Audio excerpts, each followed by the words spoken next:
Best test for ADHD is a good history. అంటే మేము డీటెయిల్డ్గా అడుగుతాం.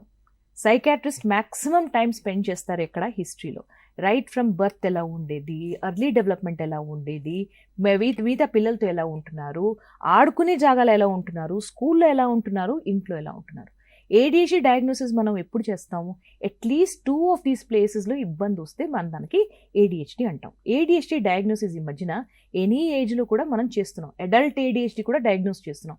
చిన్నప్పటి నుంచి స్టార్ట్ అయ్యి అది డిటెక్ట్ అవ్వక పెద్ద అయిన తర్వాత ఉద్యోగాల్లోకి చేరిన తర్వాత ఇబ్బందులు వచ్చి మా దగ్గరికి వచ్చి నాకు చిన్నప్పుడు ADHD ఉండేదేమో ఇప్పటికి కూడా ఉంది అని డౌట్ అడిగిన వాళ్ళు చాలామంది ఉన్నారు. అలాంటప్పుడు కూడా డయాగ్నోస్ చేస్తాం. So best is history. ఈ హిస్టరీ ఎక్కడి నుంచి తీసుకుంటాం? Parents definitely. మా psychiatrist and other mental health professionals ADHDలో పనిచేసిన వాళ్ళందరూ కూడా they take history from the class teacher.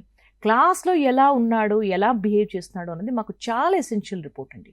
So మీ దగ్గర రిపోర్ట్ కార్డ్స్ ఉంటే మాత్రం అన్ని జాగ్రత్తగా పెట్టుకోండి. ఎందుకంటే క్లాస్ 2, 3, 4, 5, 6లో టీచర్స్ లాస్ట్ ఇయర్ ఇంటికి ఒక రిపోర్ట్ రాస్తారు చూడండి. దాంట్లో చాలా క్లూస్ మాకు దొరుకుతాయి. సో ADHD ఉన్న పిల్లలకి can do better, has to concentrate in class, కూర్చోటం లేదు కుదురుగా, కాన్సన్ట్రేట్ చేస్తే ఇంకా బెటర్ పర్ఫామ్ చేస్తారు, పొటెన్షియల్కి అకార్డింగ్గా పర్ఫామ్ చేయటం లేదు అని రకరకాలుగా రిపోర్ట్స్ వస్తాయన్నమాట. సో ఇవన్నీ కలుపుకొని ఒక డయాగ్నోసిస్ చేస్తాం. దాని తర్వాత ఇంకేమైనా ప్రాబ్లమ్స్ అని అవసరమైతే కొన్ని టెస్టులు, బ్లడ్ టెస్టులు అన్నీ, ఇంకా వేరే ఫిజికల్ ప్రాబ్లమ్స్ అన్ని రూల్ అవుట్ చేయడానికి కొన్ని టెస్టులు ఉంటాయి.